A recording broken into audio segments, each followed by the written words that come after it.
أعوذ بالله من الشيطان الرجيم. بسم الله الرحمن الرحيم. وقالوا اتخذ الله ولدا سبحانه بل له ما في السماوات والأرض كل له قانتون بديع السماوات والأرض وإذا قضى أمرا فإنما يقول له كن فيكون. وقالوا, dan berkata mereka,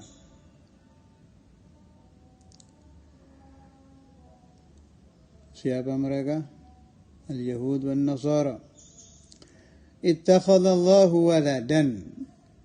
Allah subhanahu wa ta'ala itu menciptakan anak.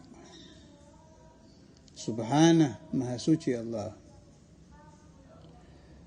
Bal bahkan lahu adalah tetap bagi Allah, milik Allah, ma fis samawati, apa-apa yang ada di langit-langit, wal ardi dan bumi. Kullun, setiap satu dari itu semua, lahu kepada Allah, ganituna, semuanya tunduk. Badi'us samawati wal ardi. Allah Ta'ala itu badi', zat yang maha menciptakan sesuatu tanpa contoh. Jadi badi' yang menciptakan sesuatu tanpa didahului contoh. Allah Ta'ala itu zat yang menciptakan langit-langit wal ardi dan bumi. Wa idza qadha, apabila Allah Ta'ala menakdirkan amran, satu perkara, fa innama, maka sungguhnya yaqulu, Allah berfirman, lahu kepada amr, kepada perkara, kun, jadilah engkau, fa yakunu, maka menjadilah perkara tersebut. Sekarang dibahas ittakhadallahu waladan dulu. Jadi 3 kelompok ini masing-masing punya pendapat sendiri-sendiri. Pertama, kelompok Yahudi. Mereka mengatakan ittakhadallahu waladan. Siapa waladnya Allah, anak Allah menurut Yahud adalah Nabi Uzair. Kalau Nasara sudah terkenal ya, Isa al-Masih, Nabi Isa. Satu lagi, wa qala musyrikul Arab al-malaikah banatullah. Kalau kaum musyrikin dari bangsa Arab, mereka berpendapat para malaikat itu anak-anak perempuan Allah. Saya ulangi. Tafsir Munir juz 1 halaman 41. Imam Nawawi Banten. Qalatil yahudu Uzairun ibnullah. Kalau buat santri, Uzair itu ada 2 pendapat ahli nahwu, yang satu tanpa tanwin, satunya lagi pakai tanwin. Boleh-boleh. Kalau mengikuti pendapat yang menerima tanwin berarti Uzairun. Kalau mengikuti pendapat ghairu munsharif, Uzairu. Nabi Uzair ibnullah, ini pendapat Yahudi. Wa qalatin Nasara al-Masihu ibnullah, ini pendapat kaum Kristen. Nabi Isa anak laki-laki Allah. Wa qala musyrikul Arab al-malaikatu banatullah, para malaikat anak-anak perempuan Allah. Faqala Allah Ta'ala raddan alaihim, maka Allah berfirman membantah kepada 3 kelompok itu, subhanahu, maha suci Allah Ta'ala. Jadi Allah mensucikan dirinya sendiri. Yunazzihullahu Ta'ala biha nafsah amma galuhu. Subhanahu, maha suci dia, yakni Allah. Ballahu ma fis samawati wal ardi, adalah milik Allah semua yang ada di langit dan bumi.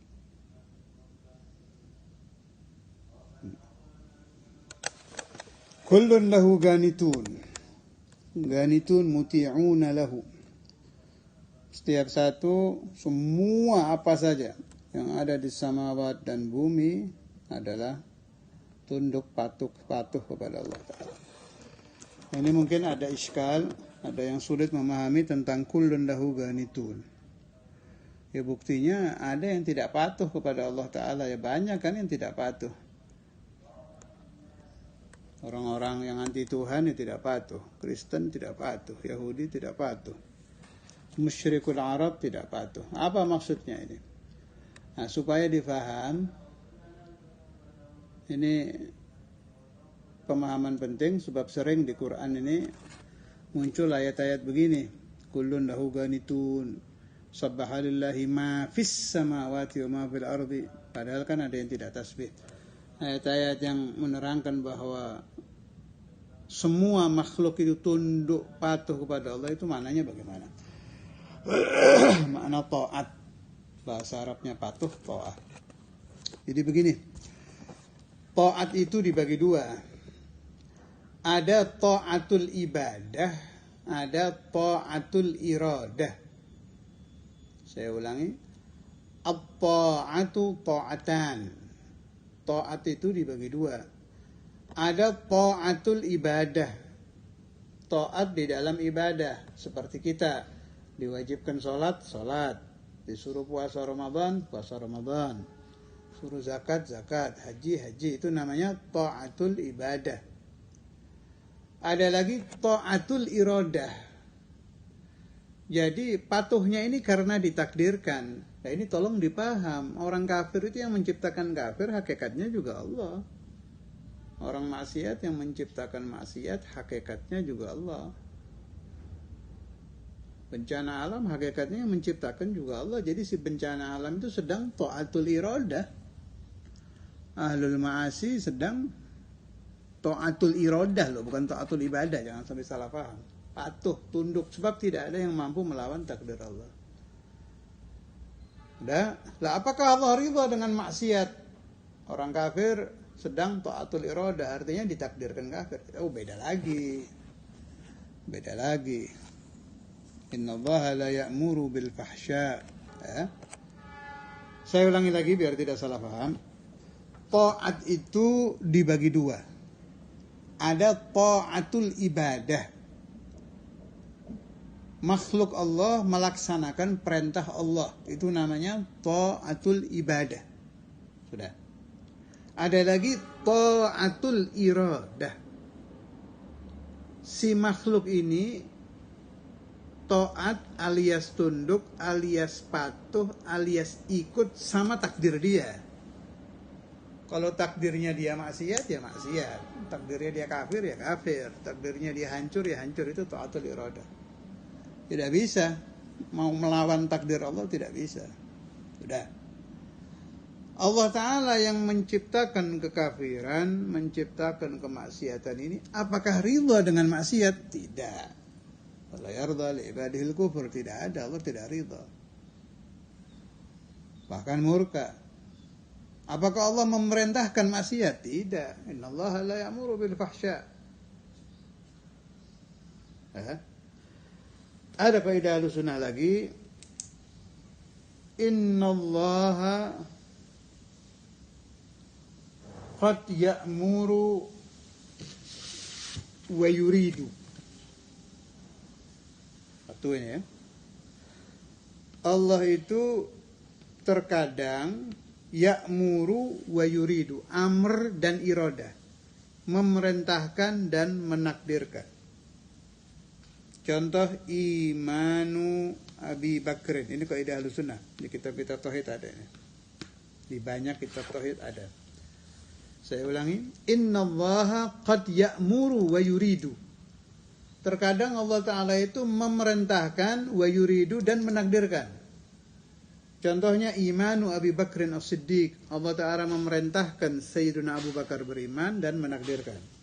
Contohnya imanu Abi Bakrin. Dua, innallaha, terkadang ini la ya'muru wa la yuridu. tidak memerintahkan dan tidak menakdirkan. Contoh kufru Abi Bakrin.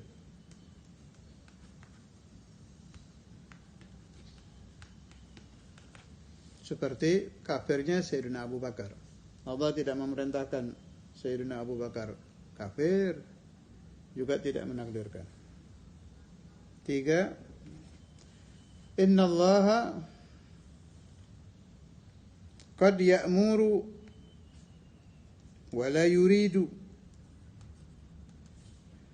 Terkadang Allah memerintahkan tapi tidak menakdirkan. Contoh imanu Abi Jahlin. Imannya Abi Jahal. Allah perintah Abu Jahal suruh beriman, tapi tidak menakdirkan. Ya'muru wa la yurid. Terakhir, keempat. Pertama, ya'muru wa yurid. Kedua, la ya'muru wa la yurid. Keempat, innallaha qad la ya'muru wa yurid. Kalau tidak ditulis kemudian dibaca dipahami agak sulit. Jadi silakan buat santri dicatat ini. Qad la ya'muru wa yuridu. Allah Ta'ala tidak memerintahkan tapi menakdirkan. Contoh kufru Abi Jahlin.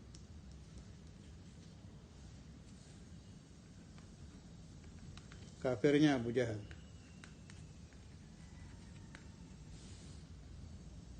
Tidak ada Allah memerintahkan kafir, tapi menakdirkan. Jadi itu ada 4. 1, innallaha qad ya'muru wa yuridu ka imani Abi Bakar. Kedua, la ya'muru wa la yuridu ka kufri Abi Bakar. Ketiga, qad ya'muru wa la yuridu ka imani Abi Jahal. Keempat, la ya'muru wa yuridu ka kufri Abi Jahal. Jadi tolong dibedakan antara perintah dengan takdir, antara ridha dengan takdir. Beda. Allah menakdirkan kafir tapi tidak ridha kepada kekafir. Kenapa begitu? Ya sudah begitu itu. La yus'alu amma yaf'alu wa hum yus'alun. Kita tinggal taslim, itu sudah keputusan Allah Subhanahu wa taala, seperti itu. Amanna, kita beriman, sami'na wa ata'na, kullun min indi rabbina. Patuh saja. Itu sudah urusan sama Allah, tinggal kita ibtihal, memohon kepada Allah Subhanahu wa taala jangan sampai kita, anak turun kita, murid-murid kita, jami'il ahbab ditakdirkan kufur waliyadzubillah sampai turunan kita yang terakhir yang dianggap walad, anak Allah, oleh kaum Yahudi. Juz 2 halaman 136 Tafsir Sawi. Kalau tadi pembagian ada ta'atul ibadah, ada ta'atul iradah, marajiknya Tafsir Munir juz 1 halaman 41.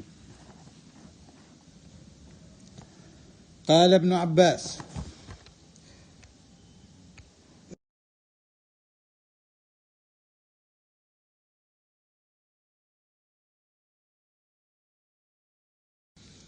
berkata Sayyidina Ibn Abbas radhiyallahu ta'ala anhuma anna Uzairan kana fihim fi Bani Israel wa kanat at-Taurat indahum wat-tabut fihim. Nabi Uzair itu hidup bersama Bani Israel di mana kitab Taurat masih bersama mereka, juga tabut. Tabut itu peti yang dibawa-bawa oleh Bani Israel. Ada nanti keterangan jelasnya di ayat 248 suratul Baqarah. Wa qala lahum nabiyyuhum min ayati mulkihi ayatiyakumut tabutu fihi sakinatu min rabbikum wa baqiyatu mimma taraka al Musa wa al Harun tahmiluhu al malaikah inna fi dhalika la ayatul lakum in kuntum mu'minin. Alhasil tabut itu jimatnya Bani Israil lah, gampangannya begitu. Makanya dalilnya kita kaum Ahlus Sunnah wal Jamaah ini pakai jimat yang ditolak oleh sebagian kelompok, oleh kelompok Wahabi ya, ada kelompok yang bukan Ahlus Sunnah wal Jamaah itu. Di antara dalil kita ya tabut ini. Ini ayatnya ada nih, silakan dilihat ayat yang tidak mau pakai jimat, boleh lihat suratul Baqarah ayat 248. Itu ulama kita diantaranya istimbat tentang azimat itu dari situ. Selain dari dalil-dalil lain ada ya, dalil-dalil lain ada. Ini diantaranya. Tabut itu kalau tabut dibawa dan Israel menang, dan selalu dibawa kalau perang. Itu nanti pembahasan urusan perjimatan nanti di ayat 248. Sekarang kita bahas tentang Nabi Uzair. Wat-tabutu fihim. Tabut ada pada Bani Israel. Wa adha'u at-taurata wa 'amilu bighairil haqq farafa'a Allahu 'anhum at-tabut. Ketika Bani Israel menyia-nyiakan perintah Taurat alias menentang perintah-perintah Tuhan, jimatnya diambil sama Allah Ta'ala. Diangkat itu tabut. Dalam satu riwayat dirampas oleh musuh mereka. Tidak cukup sampai di situ, wa ansahum at-Taurah.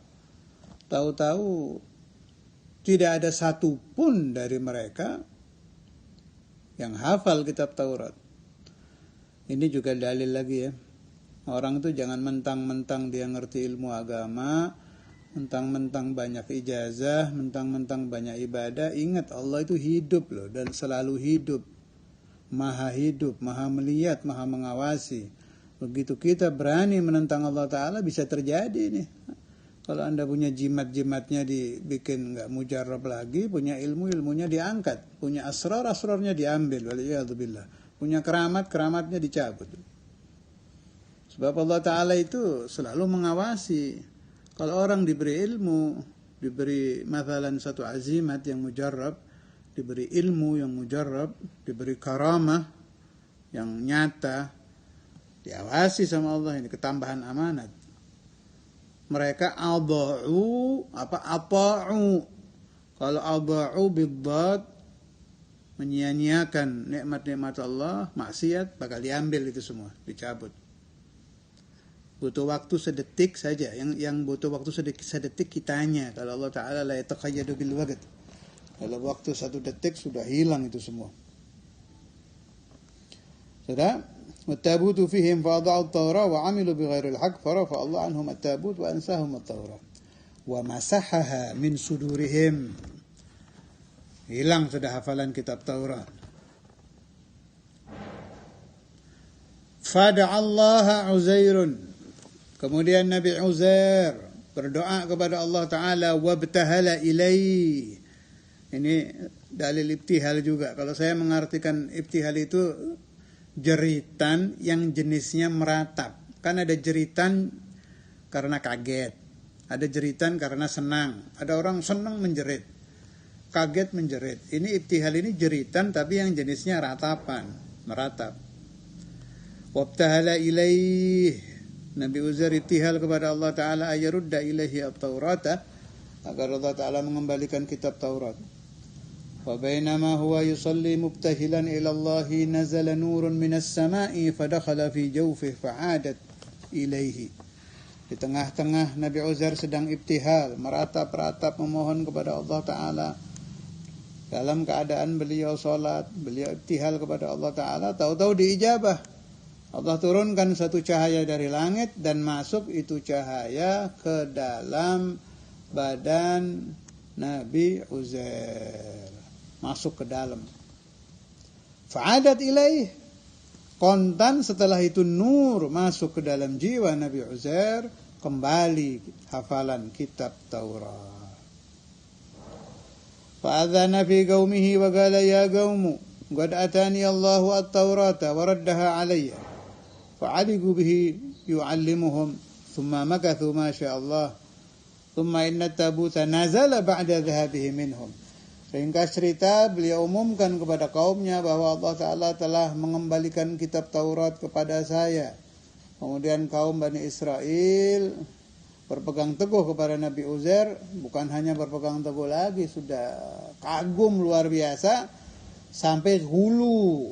Nah, ini keliru ini, hulu, berlebih-lebihan, mendewa-dewakan Nabi Uzair. Soalnya bukan itu saja, tabut satu-satunya azimat yang dipercaya dengan sangat kuat oleh Bani Israel dikembalikan juga. Dikembalikan oleh Allah Ta'ala. Bukan hanya At-Taurah, tabut juga dikembalikan kepada Bani Israel. Falamma ra'au at-tabuta, ketika mereka melihat tabut kembali, kan di tabut itu ada juga Tauratnya kan, di dalam tabut. Akhirnya yang diajarkan Nabi Uzair, asalnya kan itu Taurat datangnya aneh, berbentuk cahaya, masuk ke jiwa Nabi Uzair, tahu-tahu hafal Taurat, diajarkan ke Bani Israel. Nah, ajaran ini dicek dengan Taurat yang ada di tabut, catatan firman-firman Allah kepada Nabi Musa yang ada di tabut ternyata sama. Tambah kagum kepada Nabi Uzair, ya. Aradu makana yu'allimuhum Uzair ala ma fit tabut fawajaduhu mislahu. Kok cocok persis, tambah kagum, fagalu ma utiya Uzairun hadza illa li'annahu ibnullah. Nabi Uzair tidak sedahsyat ini kehebatannya kecuali dia adalah anak Allah. Itu kesalahan. Jadi kita sebagai umat Nabi Muhammad boleh tergila-gila kepada Nabi seperti apapun, tapi madda'atuhun nasara fi nabiyihimi wahkum bima syi'ta madhan fihi wahtakimi. Puji Nabi Muhammad setinggi apapun, tapi jangan sampai lebih dari batas seperti kaum Nasara dan seperti Bani Israel sampai menuhankan Nabi mereka. Rabbana taqabbal minna wa qbal Nabi sirri asrar al-Fatihah wa ila hadratin Nabi.